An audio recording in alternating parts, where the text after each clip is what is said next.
In the year 711, an army of Berbers and Arabs crossed the Strait of Gibraltar, with only 7,000 men, and in less than 7 years, it conquered almost the entire Iberian Peninsula. The Visigothic kingdom, which had dominated Spain for centuries, collapsed like a house of cards, and for the next 800 years, Spain would no longer be Christian, it would be Muslim. Its cities would shine brighter than Paris, London, or Rome combined. Its libraries would contain more books than all of Christian Europe put together. Its streets would smell of orange blossom and sugar, would resonate with Arabic, Hebrew, and Romance languages, and its women would walk with greater freedom than in any Christian kingdom of the time. This is not fantasy. This was Al-Andalus, the greatest experiment in coexistence in history, and also its most brutal tragedy. In 711 CE, a man named Tariq ibn Ziyad stood on the deck of a wooden ship on the coast of what is now Ceuta and looked north. Before him, barely 14 kilometers away, rose a mountain the Romans had called Kalpa, and which would soon receive its eternal name, Jabal Tariq, the mountain of Tariq Gibraltar. Tariq was not a general. He was a Berber convert to Islam, a freed former slave with light eyes and a red beard, according to some Arab chroniclers. He commanded 7,000 men, almost all of them Berbers like himself, and a few hundred Arabs. They had no siege engines or powerful fleet, only swords, spears, leather shields, camels, and absolute certainty that Allah would grant them victory or paradise. On the other side of the strait stood the Visigothic kingdom, which had been rotting from within for 2 centuries. King Roderick had seized the throne from the sons of the late Witiza through a coup that no one had forgiven. The nobles hated one another, bishops excommunicated each other, and the people starved while the powerful accumulated land, slaves, and wealth. Spain was a corpse that still breathed. Then came the spark. Legend says that Count Julian, the Visigothic governor of Ceuta, sought revenge on King Roderick for having raped or seduced his daughter Florinda, known as La Cava. Whether this is true or later propaganda, the fact remains that Julian opened the gates of North Africa to the Muslims and lent them his ships. On the 8th of May 711, Tariq landed on the beach that now bears his name, at the foot of the rock.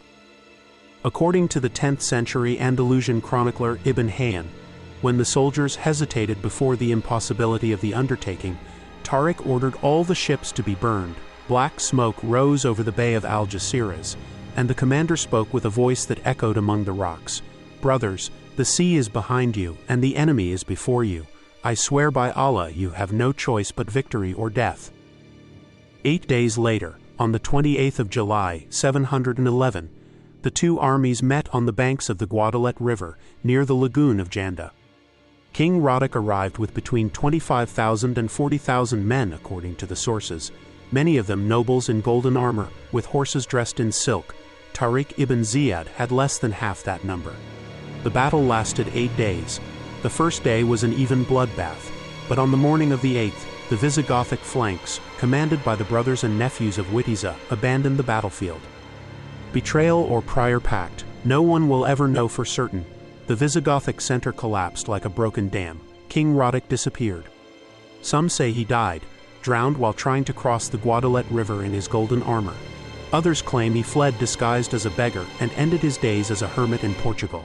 His emerald crown and his white horse, Aurelia, fell into Muslim hands. In less than a year, Toledo, the Visigothic capital, fell almost without resistance. The Jewish inhabitants of the city, persecuted for generations, opened their gates to the conquerors and took revenge on their former masters. Córdoba surrendered after a short siege. Seville, Mérida, Zaragoza, one by one the great Visigothic cities raised the green banner of Islam. The pace was so astonishing that even Arab chroniclers compared it to lightning. In only 3 years, from 711 to 714, 80% of the peninsula was under Muslim control. Only the mountainous north remained, too poor and too harsh, in the hands of small Christian groups that no one bothered to pursue. In 718, only 7 years after Tariq's landing, the last Visigothic stronghold fell. It is important to note that Septimania, on the other side of the Pyrenees, also fell into Muslim hands. An Andalusian army crossed the Pyrenees and captured Narbonne. For a brief moment, Islam came dangerously close to the Frankish kingdom. Then a Frankish nobleman named Odo of Aquitaine stopped the Muslims at the Battle of Toulouse in 721. For the first time, someone said enough, but that is another story. What matters is that in just 7 years, a peninsula that had been Christian and Roman for 8 centuries had become Muslim and Arab. And no one, neither conquerors nor conquered, could imagine that the lightning strike which had split Spain in two would continue to shine for another 800 years. The curtain had risen, Al-Andalus had just been born. In 718, Al-Andalus was a distant province of the vast Umayyad Caliphate, which stretched from the borders of India to the Atlantic. Córdoba, its capital, still smelled of a Visigothic church turned into a mosque, and its streets echoed with commands shouted in Arabic by soldiers who did not understand a single word of Latin. For 38 years, Al-Andalus was neither a kingdom nor an independent emirate. It was simply a military expedition, a hot frontier of the empire. Governors were appointed and dismissed from Damascus like pins moved on a map. 20 governors replaced one another in less than 4 decades. Some ruled for months, others for weeks. They arrived with their entourages of Syrians and Yemenis, plundered whatever they could, clashed with the Berbers who had conquered the land, and with the Muladies who already lived there, felt entitled to everything, and were eventually killed, overthrown, or recalled by the Caliph. The first Wali, Al-Sa ibn Malik, attempted to restore order by moving the capital from Seville to Córdoba, strengthening the northern frontier, and launching raids even beyond the Pyrenees. He died in 721 beneath the walls of Toulouse, struck in the neck by a Frankish arrow. After him came Abd al-Rahman al-Ghafiqi, the only man who nearly changed the history of Europe. In 732 he crossed the Pyrenees with an army of Arabs and Berbers and advanced as far as Poitiers. There, between Tours and Poitiers, they clashed with Charles Martel and his Franks. The battle lasted 2 days. In the end, the Muslims withdrew south of the Pyrenees. Christian chroniclers called Charles the Hammer and claimed he had saved the Christian world. Arab chroniclers barely mentioned the campaign. To them, it was just another failed raid. But the real problem was not in the north, it was within. The Berbers, who had led the conquest, felt betrayed. They had been given the poorest and driest lands in the north and west, while the Arabs kept the fertile plains of the Guadalquivir and the Ebro. In 740, the Great Berber Revolt erupted. From the Duero to the Maghreb, tens of thousands of Berbers rose up, killing their Arab governors and proclaiming a rival caliphate. Córdoba was besieged. The governors were forced to take refuge in the fortress. For the first time since Tariq landed on the shore, Islam nearly lost everything. Caliph Hisham sent an elite Syrian army from Damascus under the command of Balj ibn Bishr and Kulthum ibn Iyad. Between 742 and 743, they crushed the revolt in battles so bloody that, according to a 10th century Andalusian chronicler, rivers ran red for entire leagues. Thousands were crucified along the roads. 40,000 more were forcibly deported to North Africa. The punishment was so brutal that Al-Andalus was nearly stripped of livestock in its central regions. Many of those who survived later became the Mozarabs of the north or joined the Christians of the mountains. Then came the year 749. In Damascus, a new dynasty rose to power. The Abbasids massacred the Umayyads at the infamous Banquet of Blood. Only one 19-year-old prince managed to escape.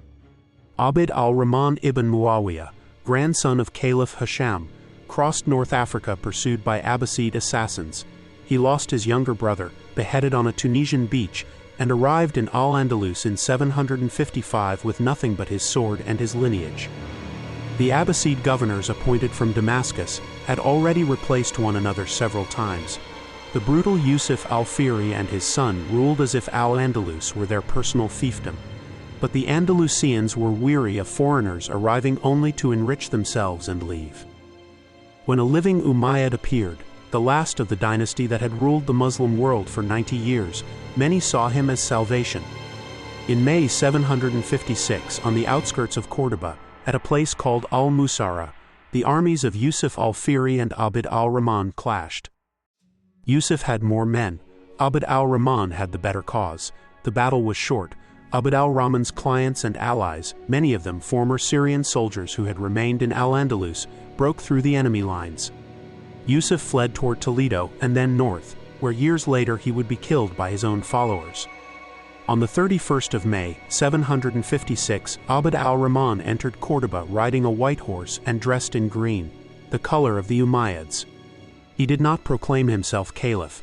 That would have been too audacious. He declared himself simply emir, an independent prince. Al-Andalus ceased to be a province of Damascus. It became an independent state, ruled by the only dynasty to survive the massacre. For 38 years, the dependent emirate had been a chaotic mixture of corrupt governors, violent rebellions, and failed raids, but it had also planted the seed of something far greater. In mosques, markets, and in the hearts of the Andalusians, people spoke of the Umayyad prince who had crossed the desert to restore lost dignity. The stage was set. The falcon of Quraysh was preparing to take flight. Cordoba, spring of 756. A young man of 25 years, tall, red-haired, with a scar on his left cheek and the gaze of someone who had seen his entire family die, crossed the threshold of the ancient Visigothic Alcazar. He wore a dark green robe, a color forbidden to all except the descendants of the Prophet. His name was Abd al-Rahman ibn Muawiyah ibn Hisham ibn Abd al-Malik, and he was a living Umayyad. 5 years earlier, he had been a prince in exile, sleeping in caves in the Moroccan Atlas Mountains, hunted by Abbasid agents who offered 100 gold dinars for his head. Now he was the ruler of Al-Andalus, yet nothing had been given to him freely. During the first 10 years of his reign, Abd al-Rahman did not know a single day of peace. In the south, the Yemenis rose, descendants of the ancient Arab conquerors who had hated the Umayyads since the days of Damascus. In the north, people still resented the massacre of 743 and refused to pay taxes. In Toledo, the Banu Qasa Muladies proclaimed their independence. In the Ebro Valley, the sons of the last Visigothic leader, Yusuf al-Fihri, were still alive and plotting. Then, in 777, came the most unexpected move. Charlemagne, king of the Franks, offered Abd al-Rahman an alliance to jointly attack the Abbasids. Abd al-Rahman refused. He knew the Frank was no one's friend, and that once he entered the peninsula, he would never leave. He preferred to continue alone. One by one, he crushed every rebellion. The most difficult was that of the southern Yemenis in 779. After defeating them in the Battle of the Civilian Vega, Abd al-Rahman ordered something that froze the blood of all Al-Andalus. He had their leaders crucified along the Guadalquivir and sent their heads to Mecca and Medina, impaled on spears, so that the Abbasids would see what awaited them if they ever set foot on his land. In Toledo, the Banu Amras shut themselves inside the city for months. When they finally surrendered, Abd al-Rahman entered, pardoned the population, and ordered the walls destroyed so that no one would ever again dare to challenge him from there. In the north, the Berber clans of the frontier were subdued through a mixture of force and cunning. Abd al-Rahman offered them better lands in the Duero Valley in exchange for service as frontier troops against the Christians of Asturias. Thus was born the Marca Superior, the first permanent defensive line against the north. But Abd al-Rahman was not only a warrior. He was a poet, an urban planner, and above all a survivor who understood that power is built on fear and beauty. In Cordoba, still a city of mud and Visigothic ruins, he ordered the construction of the first great mosque upon the old Basilica of St. Vincent. This was not an ordinary mosque, it was a declaration. Here begins a new Damascus.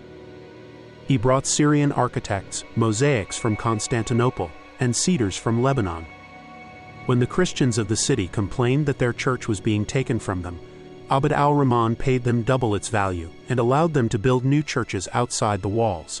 He wanted internal peace so that he could wage war abroad. He also created the first urban police forces in Western Europe, the Sahib al-Medina and the Sahib al-Suq, who patrolled markets and streets with wooden batons and the authority to cut off the hands of thieves. Cordoba ceased to be a dangerous city and began to become an orderly one. Most importantly, he founded a dynasty. In 788, after 32 years of rule, Abd al-Rahman died peacefully in his palace in Cordoba at the age of 57. It is said that his final words at last revealed exhaustion. How many enemies did I have to kill to be able to sleep even one night in peace? He was succeeded by his son Hisham, a pious and strict man who continued his father's work. But the true legacy of Abd al-Rahman I was neither military nor architectural. it was something far greater. For the first time in history, Al-Andalus ceased to be a colony, a frontier or war booty. It became a state with its own name, its own dynasty, and the ambition to endure for 1,000 years. When Abd al-Rahman first arrived, he was a penniless fugitive. When he died, he left behind a unified realm, a capital of works and learning, and a lineage that would rule Al-Andalus for nearly 3 more centuries. Poets called him the Falcon of Quraysh. He entered Al-Andalus as a stranger and departed as its absolute master. And in the gardens of Córdoba, where he himself planted the first palm brought from Syria, its descendant is still preserved in the courtyard of the orange trees. The story of the Falcon of Quraysh, who flew from the ruins of Damascus to the heart of the West and settled there. For the emirate was no longer dependent, it was Umayyad, and what would come next would shake the world. Córdoba, 850. A traveler arriving from the Christian north, after crossing mountains amid frost and muddy villages, would suddenly encounter a city as if born from an oriental dream. 300,000 people lived within its walls, 5 times the population of Paris and 10 times that of London. 300,000 houses, 70,000 shops, 16 mosques, 300,000 oil lamps illuminating the streets each night. The streets were patrolled every night, and public latrines existed even in the poorest neighborhoods. The Guadalquivir River was covered with barges carrying marble from Almeria, silver from Jaén, wheat from Seville, and fair-haired slaves from the markets of Verdun. For 140 years, from Hisham I to Abd al-Rahman II, the Umayyad Emirate experienced its most brilliant and most contradictory period, cultured and cruel, tolerant and fanatical, refined and barbaric at the same time. Hisham I, who ruled from 788 to 796, was an emir of strict piety. He banned music and wine at court, but allowed Jews and Christians to build synagogues and churches. He died of a stroke while praying and left the throne to his son Al-Hakam I.